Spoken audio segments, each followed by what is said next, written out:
This is The Shift, Stories of Resistance and Resilience, a multi-platform conversation series produced and hosted by Mark Travis Rivera, the professional storyteller. I believe that we must embrace the power of stories to create a more inclusive world. So this series aims to share perspectives, insights, and stories from professionals around the world about the role that resistance and resilience plays in our personal and professional lives. So, tune in, listen up, take notes, and recognize our shared humanity. This is The Shift.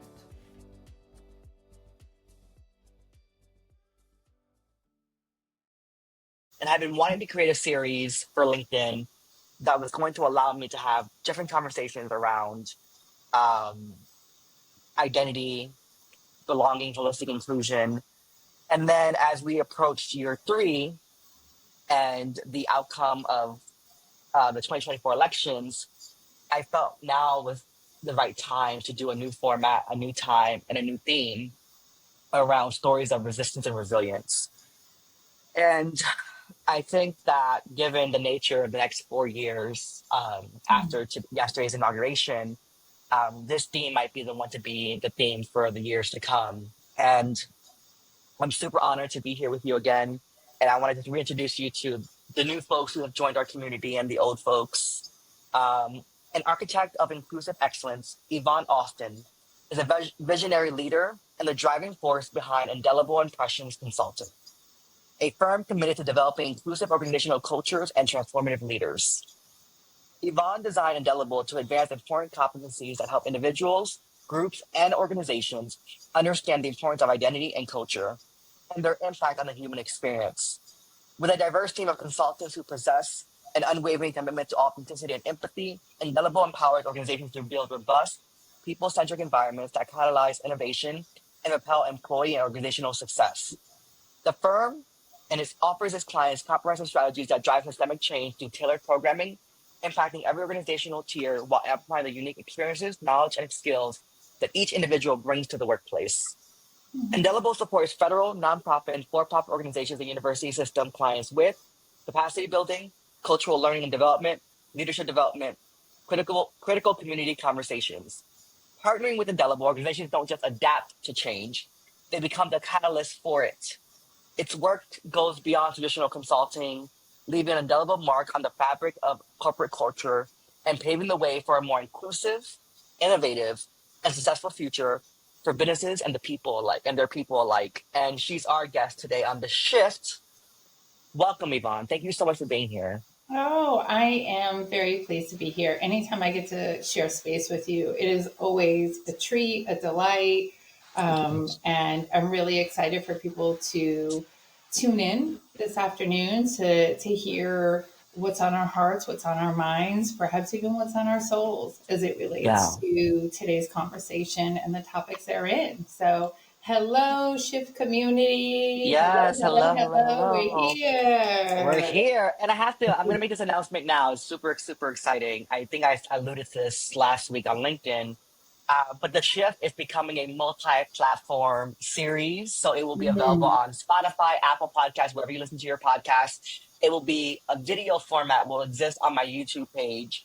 And it will continue to stream on LinkedIn live weekly and then repurposed across platforms for people who want to consume these information and these stories and this conversation series in a different format. So I'm super, super excited to have Yvonne be a part of the next evolution of the series because it has grown a lot since you first joined us. Yeah. But something that are still the same is I always like to ask people this question first. Yeah. Who are you outside the professional highlights I read in your bio? I know you pretty well, but for those of you who don't know you as well. Let's see, outside my professional bio. Well, yeah, I'm an intersectional being, so there is so much more to me. I am I'm a change maker. I am someone who likes to solve problems in community and really be an active part of communities, not just residentially, but in all the ways that we can build community with one another. I am somebody who feels very strongly and am impassioned by supporting others in meaningful ways and what that looks like for them. I am a wife to Derek Alston, who is an amazing life partner and somebody that I love and trust, and that we are very fortunate and blessed that we have an amazing foundation of friendship and faith that carries us strongly through the time that we've been together and whatever is to come. Um, and I'm a sister. I'm like so many different things. Yeah. And I am an evolutionary being. And so there have been many iterations of Yvonne over the course of my life and into my 50s now, in ways that I feel like, right, that are Okay, she really, looking fly. You looking fly. I'm trying, Yes. but in ways that are really beautiful, that I don't dwell in boxes Yeah. anymore for anyone. Yeah. And that kind of freedom and having the ability to continue to evolve, unapologetically authentic, in all the ways, all ways, and in all ways, is a really beautiful part that of myself and the experiences that I try to develop for others. And I have to say, you also are a mighty woman of faith. I've learned Yes. so much over the last few years of our relationship, both personally and professionally, through our conversation around spirituality and faith, which is why we Yeah. had that first conversation on the ship Mm-hmm. about spirituality in the workplace. Yes. Um, and so that also, you've become a pillar in my life Oh, for thank me you. to reclaim my spiritual practice and what my faith means to me. So I want to thank you for that. Um, Welcome. I want to ask you this question, which is the second question I'm going to be asking every guest in this series, which is, Mm-hmm. what is your personal concept of resistance and resilience? Ooh, resistance and resilience. Well, I'm Yeah. going to start with resilience first because, well, I think resilience is very important. I think we as a society, because of this self care culture, that we have organizations and brands have messaged that we are supposed to have a steady state of resiliency. And there is research and data that supports that resilience is a response, but it's not supposed to be a steady state, right? We're supposed to ebb and flow in life where we have a balance of rest and resiliency that activates. So for me, I'm very intentional when I talk about resilience for myself, when I talk to organizations and clients about resilience. And I will additionally say that as a Black woman, I think part of the strong Black woman positioning in society and in culture has not necessarily allowed for people to see the atrocities Mm. that have happened to us because they see our resiliency. And I think that that's an ongoing challenge for us. I will also say resistance looks different for everyone else. For me, part of resistance is absolutely rest. Um, Resistance is, for me, also looks like therapy. I am a really big fan of therapy. It undergirds a lot of areas in my life, not just because of the work that I do, but because of my life trajectory and the experiences that I've had throughout them. And so part of my resistance to stress, burnout, overwhelm, and people pleasing has been rooted in, yes, my faith and also therapy. So, Yeah. Yeah. And I really appreciate you sharing that. I also have been very open about my own therapeutic journey. mm, And, for people who are watching this, whether live or going to listen to the replay or watch the replay, I don't feel like myself today. And normally I'm mm, like bubbly and optimistic about the future and that we can do all things through community in Christ and just an unwavering um, determination to mm, persevere. But there has been so much about my life over the last few years in particular that's just felt like a constant state of survival mode. mm. And to your point, we're not meant to constantly have to be resilient, right? And I Yeah. feel like I've had to be resilient from the moment I was born premature, weighing Mm, 5.5 months, right? And fighting to live, fighting to survive the circumstances of my birth. And there's a part of me today that my spirit is heavy. It's mm, heavy because as a brown person, as a visibly queer person, as a disabled person, as a gender conforming person, as a creative entrepreneur who does a lot of work at various intersections, what this next Trump 2.0 era represents, I mm, think, is a decline of mm. all the social progress we have made. Yeah. And I have to ask you this because we started talking about this. I love, I don't know if you all have these habits with your friends, but I'm going to share this. Hopefully, Yvonne doesn't mind that I share this. One of the ways that Yvonne and I catch up is when she's on a road trip for either a work trip or a personal trip, Mm-hmm. and she has more than a 30-minute drive to kill. And it's a great way for us to catch up in a way that's intentional and focused while allowing her to get through this long drive with some of my fabulosity and humor in our conversations. Lots of But also, levity. Yes. oh, I think, are you still there? Yes. Sorry, it froze for a sec. Okay, I'm just making sure Oh, we're okay. I said okay. in lots of levity too. Yes, Yes. lots of levity. And so, in that conversation we were having, in Mm-hmm. our most recent road trip catch up phone conversation about a month ago, we were processing the outcome of the 2024 election and the need for nuance when it comes to dealing with people in our personal and professional life who may have voted differently from us. And Yes. you and I had some of the most, I thought, profound, honest Mhm. moments of our conversation that day. Yeah.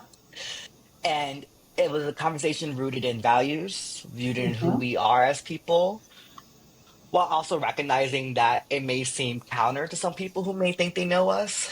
Mm-hmm. And I wanted us to, how do we begin to honor our values while recognizing our shared humanity with those we disagree with?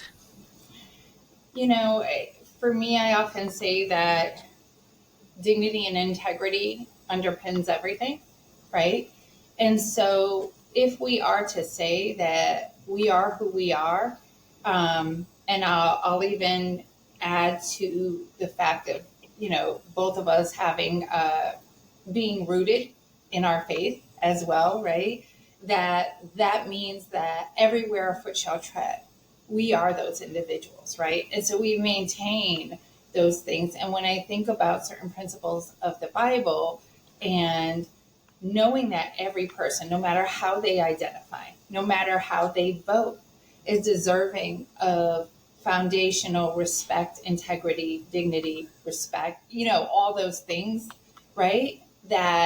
Um, that still extends even to those who might not think like me, live like me, look like me, experience life in the ways that I experience life. I think that holding on to those values and who we are, despite the environment that's happening around us, is really important to not just our own stability and our foundations for being, but also for other people to witness. Um, Yeah. and when we say, especially in this work, whether it's capacity, culture building, right, roots and diversity, equity, inclusion, belonging, right, we have to be that. We have to live that out, even in the most inopportune moments, even when our back is against the wall and the things that we believe in are being attacked, Mm. right? And so I would say for me, for Indelible, we're holding fast to our values. And that means that sometimes we have to sit in spaces with people who just think and feel differently Yeah. about the principles that we value. And can we still hold space for that in a way that could actually create, I'm going to use your platform as a principle for this, create a shift in Yeah. that individual, right? That they might step away from that conversation and say, wow, I threw my best at them, right? And yet they still extended kindness and empathy and compassion towards me. They listened still and didn't just shut me down because Right. I support something that is the antithesis for what they stand for. And so could that help me to expand my own capacities in a way? Was there a lesson in that that I Yeah. can take away from that? Yeah. Maybe I'm more compassionate and empathetic as a result. And I think, and this is really hard. I think of that Audre Lorde quote so much, the master's Mm-hmm. tools will not dismantle the master's house, right? And Mm-hmm. I know for some of my friends, for instance, who are abolitionists, they believe Mm-hmm. in that we need to get rid of prisons and we need to get rid of law enforcement as it currently stands. And while I'm pro reform and reforming the system, I am not an abolitionist, right? Mm-hmm. And while I never want to have to call the cops to de-escalate a situation, I'll try alternative methods. Mm-hmm. If it comes down to it, I have no other choice, right? Because Mm-hmm. either I call for help or something may happen to me as someone who is often a target for violence or verbal harassment, right? Because I am Mm-hmm. visibly queer. And yet, I can understand that the system is disproportionately impacting Black and Brown people. And it is the prison industrial complex. We imprison more people than anywhere else in the world, right? And so Yeah. I know that is by design, right? And Yeah. so that being said, one of the things that I also said to you was, I couldn't always say that out loud to some of my Mm-hmm. queer friends because some of my queer friends are very much far left. Right. And while I consider myself pretty progressive and democratic leaning, I'm not as far left as them, right? And so Yeah. sometimes they would say things like, uh, they're fucking pigs or fuck the Mm-hmm. police. Mm-hmm. And I just never prescribe to that because one, I think one to dehumanize a police officer does no one any good, right? Because then it just Correct. fosters more distrust. Right. And I and you can hold people accountable without dehumanization.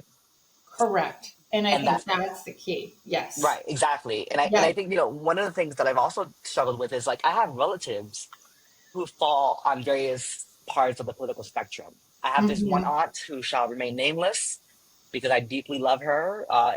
I'm worried about her, but I deeply love her. She has gone full Trump MAGA, Mm-hmm. far Christian, radical right. And then there are people who are more moderate in their political spectrum who economically just wanted a better economy, who put the Mm-hmm. price of eggs over the price of human lives by their Mm-hmm. voting decision, right? And that is anti in alignment with my values because I know economies always ebb and flow. But once a human life is disrupted or dismantled or discarded, there is no bouncing back from that, right? Like there Mm-hmm. is going to be decades before the children of Gaza and Israel recover from the Mm-hmm. recent war, right after what happened on 10/7. And there is going to be decades long worth of efforts to rebuild community and trust there. And so I often struggle with that nuance, right? Like I want people to recognize me and recognize our shared humanity, but that can only happen if we actually take the time to listen to each other. And it's Very become good. so hard to do that in today's political and social climate because it's all about clickbait, it's all about that soundbite, it's all about shutting them down and saying, we got you libs, or we got you, MAGA folks, or look how stupid the MAGA folks are. And Right. guess what? I empathize with those voters too. You know why? Because they are intentionally being misled and they Yes. don't have the privilege that you and I have of having access to certain education or certain tools that allow us to learn, you know, what's right versus what's wrong. And yes, some of those people may be racist, right? But there are Mm-hmm. just a lot of those people who I think are misinformed, and that when like I know that January 6th was a big moment for a lot of those former Trump supporters who said, "Oh, that crossed the line for me," Mm-hmm. right? That That was was a a bridge bridge too too far. Yeah. far, Yeah. right? And so that tells me that everyone is, and my faith also tells me that everyone is not, everyone deserves grace and everyone is redeemable, right? Yes. And so for Yes. me, I'm trying to balance my faith and my values in a society that says to me, it's us versus them. And if you're Mm-hmm. trying to compromise, if you're trying to meet them in the middle, if you're trying to get to know their perspective, then you are also part of the problem now. Right. And I will tell you that I myself personally, and I think to a certain extent, my company has taken some hits on that because of that very position, right? That when we think about nuance, when we think about things like, for example, Indelible does work around the genesis of one's bias, right? And rather than just saying, well, these people have these biases and they've been socialized as such, so let them be, right? Um, I take and Indelible takes more of this position of, well, what is it? Where did that come from? Like, let's unpack that a little bit, right? How were you socialized from a child with your family, your community, your geography, all of these things that are layered into what you think, feel, and behave, and how you behave rather than just saying, well, you think, feel, and behave this way, and that's all that matters to me. And I don't care. I don't care. It almost takes this position of, I don't care about you as a fellow human. And that's a Right. big part of why we're here, where we are on January 21st, 2025, right? Is because we kind of have moved away from that, I dare say, biblical principle of being my brother's keeper, right? And let's move the patriarchal language away from that for Right. a moment. But having care for our fellow human and trying to Yeah. understand our fellow human versus judging, indicting, and then ostracizing, othering, persecuting as a result of that, right? Um, and I I think it's think the that level that, of apathy too. Like there's sorry to interrupt you, but there is yeah, a heightened sense of apathy that I correct. have never seen in my short time on this earth at a level that I've never seen it. It started to happen slowly. I was dare say around the 2000 election of the second Bush, the son, Mm-hmm. and then it just got progressively worse as things went along, Mm-hmm. right? Like as if 9/11 suddenly gave us permission to be apathetic towards Muslim Americans or Arabs, and then with all this anti-Muslim rhetoric and sentiment coming out of that moment, Oh and yeah. a lot of that is still lives on today, right? And Oh so yeah. it's just, I think apathy is the number one threat to our way of life and our democracy right now as we know it. I think there's that. I think coupled with apathy is we're allowing other people, number one, to tell us who we are Hmm. and what our values should or should not be. And we're not doing the work to understand things, right? So two quick examples of that: diversity, equity, inclusion, right? There has been so much misinformation and weaponization of those terms and the acronym that now we have legislation in multiple states. Now we have the current administration rolling out anti DEI programs for all federal entities across the board, right? And it's mainly rooted in the fact that they don't understand what it is and what it isn't and the benefits thereof. It sounded good to the itching ears, right? And so people just lobbed onto that and said, I don't believe in that. And it's wrong. It's a form of affirmative action. It is a form of discrimination. And so we need to do away with it. And people just are going along with that because it's the easy thing to do rather than to actually take time to understand what it is and then reflect on one's own life to say, how do these principles, let's just say for diversity, equity, inclusion, apply to my life, my world? Perhaps I have a child who has some form of disabilities, and better understanding of folks with disabilities, whether that's in, let's just say, the child's school, or that child is an adult and is, that they're in a workplace, right? And so what are those experiences that they're having that it's important for me to support diversity, equity, inclusion for those reasons, right? Make it personal, the WIFM principle, right? If nothing else, what's in it for me? And actually taking that lens of perspective, and instead of just jumping on to the bandwagon, right, of what people who are voting like you or who might look like you or live like you think, say, and believe, and adopting that without knowledge. It's also part of the reason why wokeism and the terminology around wokeism, and people are like down with wokeism and all of this. I remember Hmm. we have one client that we were in the warehouse, and there were well over 200 employees there, and we were talking about coded language. And so I knew I was going to poke the bear with wokeism, but I was just like, let's understand this, because everybody's using this and they're misusing it. And that was just irritating to me. And again, it Yeah. was the misinformation and the weaponization that was happening simultaneously. So I asked the room, did anybody, how many of you are anti wokeism? And the hands went up, right? And how many of you know the definition of wokeism? And a couple of people threw up their hands, and I was like, what is it? Blah, blah, blah, blah, blah. Went around the room. And then I brought up on the screen, I said, Merriam-Webster defines woke as this. And they were sitting there, and it was like crickets. And I was like, so being woke means to be alert, aware of what's happening within you, around you, within our society. You understand kind of the workings of things, where we're at, right?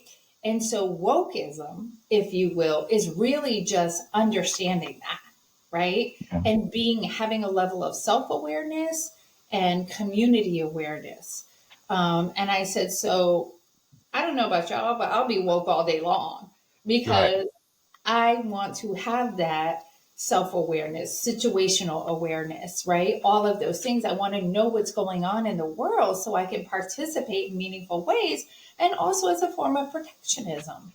Like they So, say, we have no choice, right? Like we have, right? I walk no matter what city I'm in, no matter what Yes. part of the world I'm in. I think I Yes. said this when I went to Europe for the first time this summer, and as a belated birthday gift to myself, I felt so hyper vigilant in Mm. London because I Yeah. was experiencing so much overt homophobia Yeah. from Yeah. the Black and brown community that I was staying in. Yeah. And it was one stunning to me that I was experiencing homophobia at that level anywhere, but let alone for my first time in London, right? Mm-hmm. And then it was kind of like, you know, we don't have a choice but to stay awake and aware, because the moment we get distracted, or the moment Apathetic, we or apathetic, or the moment we yeah. let our guard down, Yes. stuff can pop off, right? And I know that everywhere I live in Atlanta, Georgia, I don't Mm-hmm. leave outside the perimeter of Atlanta by myself. I don't go Yeah. exploring Georgia or different landmarks because I know it's not safe for me as someone who is visibly queer, right?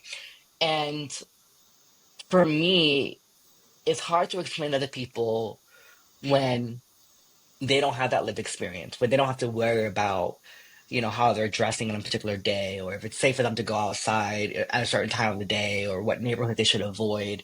And that has been my entire life, what I've had to navigate from Miami to Paterson, New Jersey, to New York City, to the Bay Area, to Atlanta, Georgia, right? That is Mm-hmm. my norm. And I think, and getting back to that, the crux of the question is like, how do we hold space for people we disagree with? I don't agree with them, right? It doesn't mean I have to dehumanize them. And so, for example, I told you this before we started recording. Yesterday, a couple of college associates posted a photo of their child wearing a Trump trained onesie and like indoctrinating this young child who's like can't be more than a year old Mm. in this ideology. And these folks were educated white folks, upper middle class. And I thought to myself, I sat in these classrooms next to these people. These people and I were exposed to the same level of education, and they're choosing XYZ for whatever reason, right? And I decided to unfriend them. Mm. Now, here's a difference between my social media living room, my social media space versus Mm-hmm. the space in the real world. I can choose who has access to me in digital spaces of people whose content I Correct. have to see, right? Correct. I don't have that power when I'm going into a workplace to do a work job, a training or something, or if I go to a store or an event in Atlanta, Georgia. I don't have that power, right? And so I have to be able to coexist with everyone. And there's a difference between choosing not to be bombarded with propaganda that they're posting about Trump and their celebratory post. And there's a difference between trying to other them and dehumanize them and say negative things about them just because they did XYZ, right? Right. And Because so they I think and chose, feel a particular way, right? yeah, And that's people different are than you and I. more, I would like to say, and this is probably going to be pretty unpopular, and I'm okay with that. Yeah. That people are more than their ballots. They're more than how they vote. And I think that's the nuance, getting back to that facet, right? The nuance of number one, understanding what perhaps is not someone else's lived experience. So to Mhm. be fair, they really can't. They can't know what it's like to be a queer, tan, Latino male. They can't understand what it's like to be a black, fairer skinned woman in America in 25. Like some people can't understand because that's not their lived experience. Yeah. And so is within that, right? We can hold them, I guess you could say, to a certain extent, accountable for what the ignorance that they choose to have around that, right? Versus knowledge, like I was giving that example about wokeism, right? If you choose to jump on the bandwagon of a thing, but not choosing to educate yourself, then that ignorance is yours to own. Yeah. But also, we also understand that we have an opportunity, not necessarily a responsibility. I think that's individualistic, but we do Yeah. have an opportunity to push back on some of those things with folks in meaningful ways. And then also, as Mel Robinson would say, let them, right? Yeah. And if they want to have those thoughts, if that's how they want to vote, if they want to put their baby in the onesie, by all means, I get to choose for me how I might engage or disengage with you accordingly. That said, I always caution, if that is the only reason that you're disengaging with them, think that through, right? Mm. Because it's, and I think part of our conversation, that car conversation we had that brought it up, was also the dynamic. I had seen something on Instagram by this journalist who said, if you voted for the current president, I can't be friends with you. I'm not going to be friends Mm. with you because that's how you think and feel. And there are alignments that you have that you know create harm for me. And so, how could I possibly consider you a friend? Mm. And I had this kind of like, yes, and kind of response within myself Hmm. of like, yes, I get that. And there's truth to that. What is also true is there are myriad other aspects of our lives that we may not align with, Yeah. right? I have a friend from college who is out there and goes and does things that I'm just like, wait, what? You did what? Like, do we even have the same value system? Like, what is happening here? And Yeah. yet I love her, Yeah. right? And I would not throw her out, of my life or cast her out from my life, even though we have very different values as it relates to this one thing. Yeah. I won't do the basket of deplorables, if Right. you will, right? And And there's this have, need about disposability, right? We talked about disposability, right? And yes, I think and to so people me, are not, yeah, should I any of think us really be that disposable that we can no, just I say, think that's why Jesus was crucified. Because there well, were people who thought he yeah, was disposable, right? This idea that he was too out there. He was doing things that were in alignment with societal norms at the time.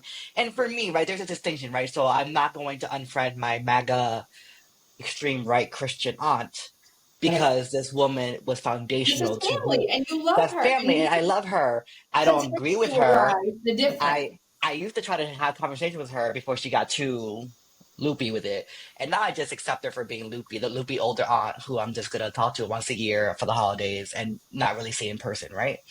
And then there are people like those college associates I unfriended, and then there was a black woman who I went to high school with who lives in Georgia now, who I simply muted.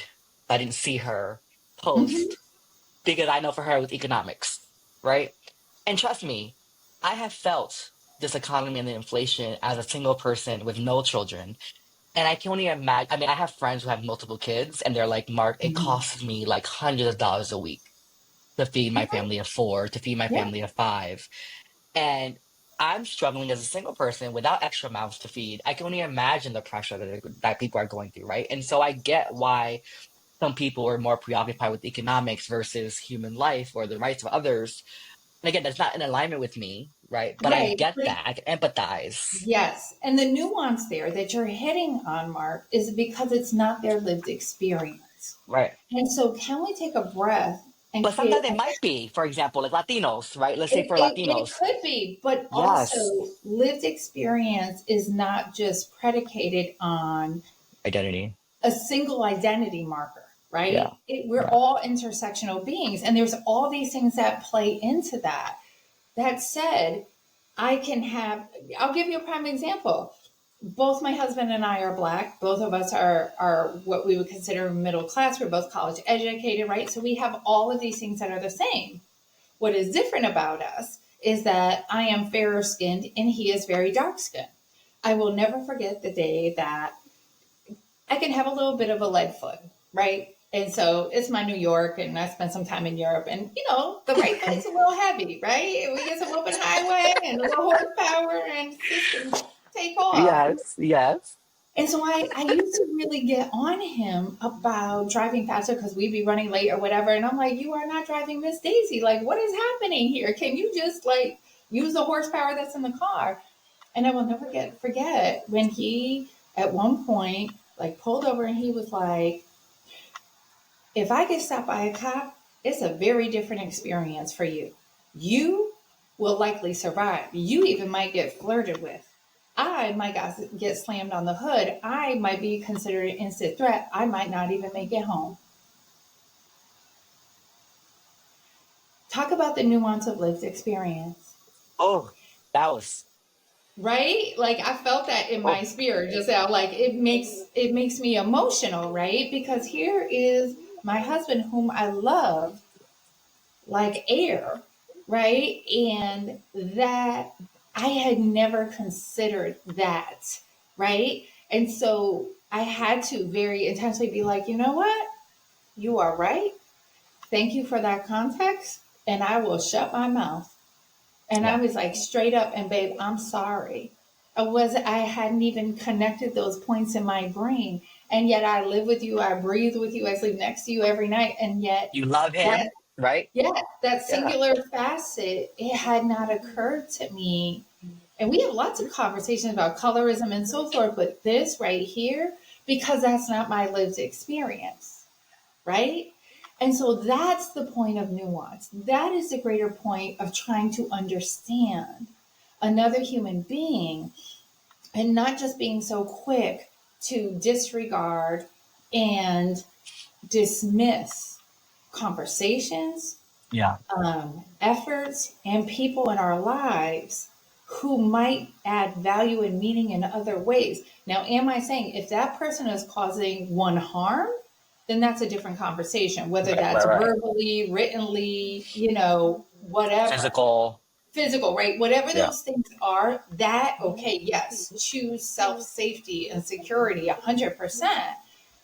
But I think when we think about this as a through line from culture, cancel culture, right?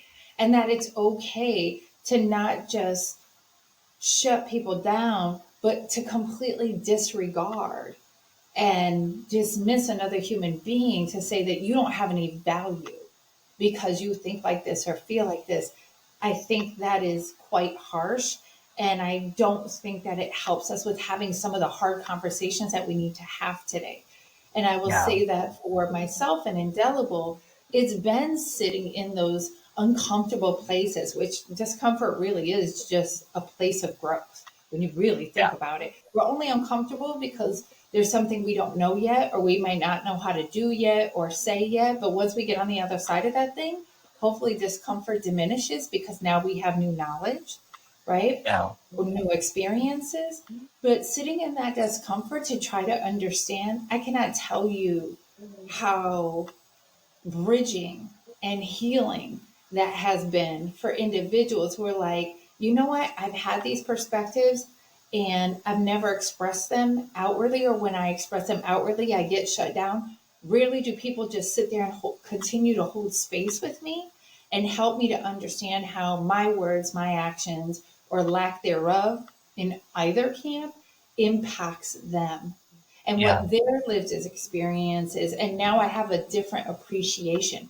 But if we automatically dismiss and disregard folks because of misalignment, I think we find ourselves even deeper into what some of the powers that be want, Yeah. which is the continued polarization, isolation, right, that we're currently experiencing. It's only going to amplify and widen the gap. Yeah. And and I think it's interesting, right? Because I see like there's a lot of posts that went out yesterday when Trump shut down the immigration website and like people who Mm-hmm. were waiting, who were doing things the right way, the legal way, to try to Right. get asylum or immigration status changed. Um, they were like, oh, this is what the Latinos voted for. This is what y'all got. This is what the Cubans in Florida wanted. This is, this Mm-hmm. is what people who could vote voted against their own interests. And I get that. I get the Mm-hmm. need to say you reap what you sow, right? And in many Right. ways, there is a layer of that. But I couldn't help but feel so bad for the woman who discovered her appointment got canceled and she was in tears. Mm-hmm. Because now someone who didn't even vote in this election Right. is dealing with the repercussions of it, Yes. and we're all now being apathetic. Mm-hmm. And then so if we're being apathetic towards that community, and we claim to be the one on the left, the more progressive one, the one for Mm-hmm. pathway citizenship, Mm-hmm. if we become apathetic towards that woman who was in Yes. tears Yes. because the other group voted in favor of Trump's policies and his stances on Right. immigration, then how does that make us any different than the people on the far right who are pushing anti-immigrant rhetoric, right? And so again, there is nuance, there is duality, there is nuance, Yes. there is, and I get it. Like I don't want to see people on my Facebook post pro-Trump propaganda. I don't want to see it, so I'm not gonna Right. see it. I can Right. choose not to see it, right? Correct. I don't have that luxury outside in the real world, right?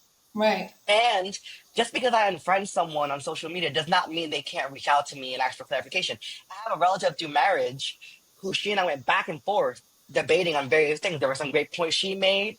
There were some points where I made Mm-hmm. out to her that she was being misinformed, that gave us the appropriate sources, right? And so I know right now my biggest concern is how social media texts are bending the will of free speech and our democracy to buffer their pockets, right? And I think to Mm-hmm. me, above all else, it's become more about capitalism and capitalistic gain than anything else, right? And Yeah, that's what it was scares me the supposed to be. most. Yeah, it was supposed to be another medium for Yeah, communication. It was yeah, supposed to be when you go back to the Genesis, right? And that's why Genesis, ironically, right? When we think about it biblically, the beginning, right? But we think about the genesis of people, we think about the genesis of certain motivations, etc. When you think about Facebook, right? It originally launched to tether people together who went to college, right? And wanted to communicate and stay in touch with each other. It was meant to bridge, right? It wasn't meant to do what it's doing today. And so I think that, looking back at the genesis of things and why something started and what it's now become, I agree with you that social yeah, media was meant to be connectivity. And yet it is now so capitalistic and so entrenched in ads and selling data yeah, and platform for propaganda and misinformation and disinformation and all of these things that it has now does not have is not aligned with its yeah, genesis, the intent, right? Versus the impact. We talk about this all the time in both of our work, right? The intent was yeah, one thing, the impact of what it's become is something very different. And so yeah, instead of being a way to connect people, now it's a way to silo, to fragment, to disenfranchise, to do all of these things that have deeply negative implications for something that was meant to be good, right? hmm, And to be community building, relationship fostering. And so yeah, I think that again is just it is eating away, which is why understanding that there's enough stuff out there, people, please, there's enough stuff out there to continue to fragment and fracture us as a society. My yeah, biggest fear right now going into whether it's the administration or just where our culture is at in general, right? And we've talked about this term of disposability, right? That people, fellow humans, are disposable, right? I'm fearful of that. I'm fearful that we will become this society that we have zero tolerance level for difference of perspective, heart, intellect, lived experience, and that makes us prime for dictatorship, right? And if and I'm not going to go into biblical aspects, but right in my mind, at least, I'm like, whoo, revelation, oh Lord, it's all in there, right? And what that can mean for us as a society. So as it is for myself, my household, my team, we are going to continue to allow there to be nuance, allow there to be conversations. And if we can't have some level of a meeting of the mind, a meeting of the hearts, a willingness to hear and accept, maybe not align, but maybe accept the difference and the nuance in our fellow humans in the workplace, and in society and community, right? We're going to continue to amplify that, and we're going to continue to do that work, Yeah. because the alternative for me and mine is far worse than the effort Yeah. put forth. Yeah.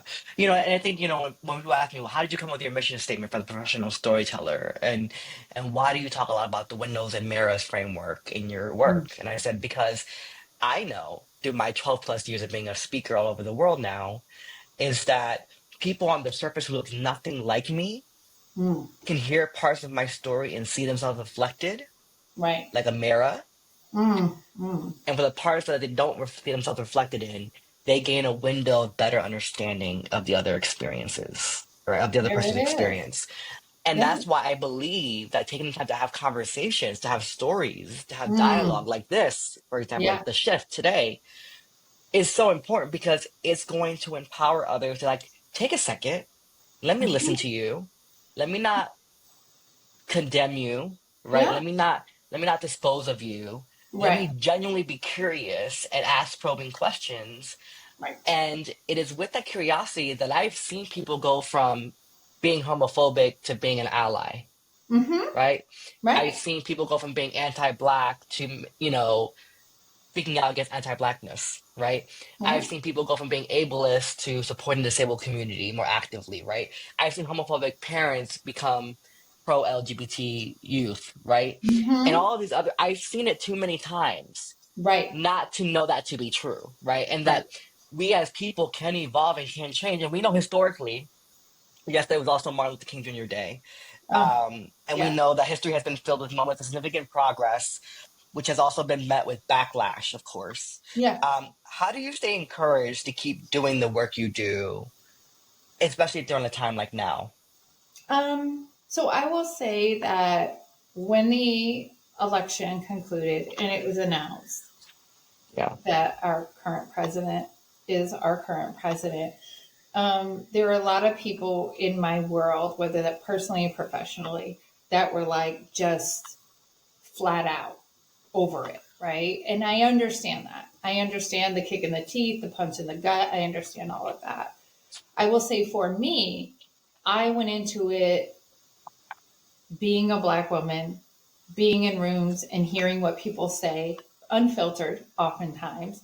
Um, and I kind of knew that there was a very slim margin, not just because Vice President Harris was a well educated Black woman, right? And perhaps our society isn't ready for that, right? Because that would mean that they would need to go on content of character, education, not, you know what I mean, skill set, all of those things, Marriage. almost They would have to go on marriage. meritocracy, They would have to go on merit, right? Her merits, her merits, right? which is what Trump wants to get us back to. Right. But that But you see who he's ironically, appointing. Right, right. and there it is, right? So I knew going into it, I had a strong sense. I wouldn't say I knew. I had a very strong sense that she was not going to win. Not she should have, but she didn't, right? And so I went to bed early. And I woke up the next day and I was like, I'm disappointed, but I wasn't surprised. And for me, I had to sit with the fact that what does this change for you? What does this change about your perspective of the world, how you will show up, the work that you do, your core values, any of that? And I was like, not a doggone thing. I am still 10 toes down for this work, and my foot is on the gas with a brick. That Yeah. hasn't changed. And it would have been that way had Vice President Harris had won, right?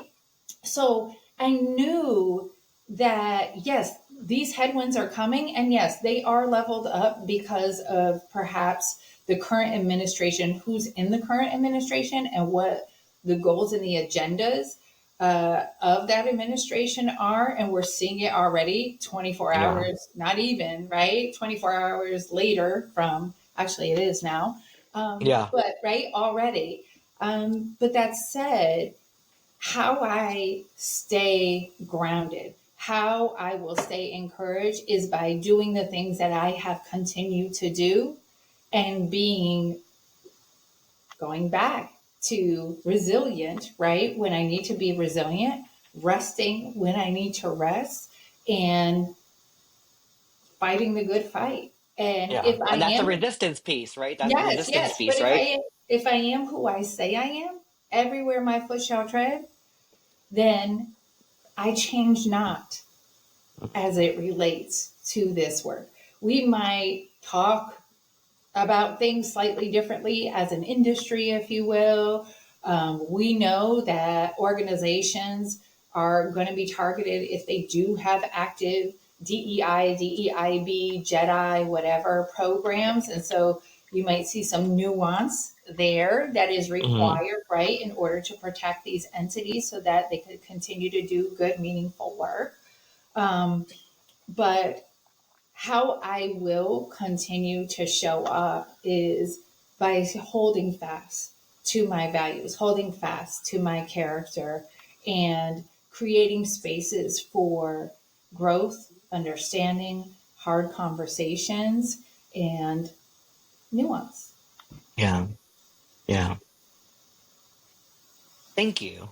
Thank you for returning to the series. Thank you for, I couldn't think of a better person to have this conversation with. Yeah, And I would just remember having our road trip catch up call, and I was just like, we have to talk about this publicly. I was like, the world, people who follow us need to hear this conversation publicly yeah, because, what I love about you and I is that what we said on that phone call in private is the same stuff we're saying right now. Like, 100%. Yeah, nothing shifted, right? No pun no. intended. Nothing, like, we are who we are, right? And so, boom. And so, I have to ask you this last question, because I Sure. asked every guest this. I've asked you this in the past, but there's a lot has happened in the 2 years since you last answered the question. So I want to give you an opportunity to give today's perspective. Yeah. What do you hope to shift in society through your work? Ooh. Well, the easy go to would say hearts and minds, right? Because Indelible is focused on transforming and shifting both, Hmm. because at the core of it is humanity. I think this conversation has brought up a lot for me.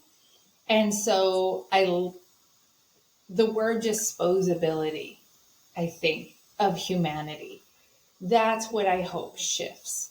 I hope that we can see value in others even when we disagree. That because they are a human being. In my world, in my faith system, because they're still a child of God, right? And so for me, that's what I hope shifts. We don't have to necessarily always engage, we don't necessarily have to agree, but people don't deserve to be thrown away. Yeah. And so that's what I hope shifts. Yes. Oh, same. I thank you, Yvonne. And for those of you who are wondering how to connect with Yvonne, we're gonna have all that in the show notes. We're gonna link to her website, her Instagram, her social media, her LinkedIn. And if you are looking for a consulting firm and you liked what Yvonne had to say about her approach with Indelible, be sure to check out her consulting firm. contact her for an intro call.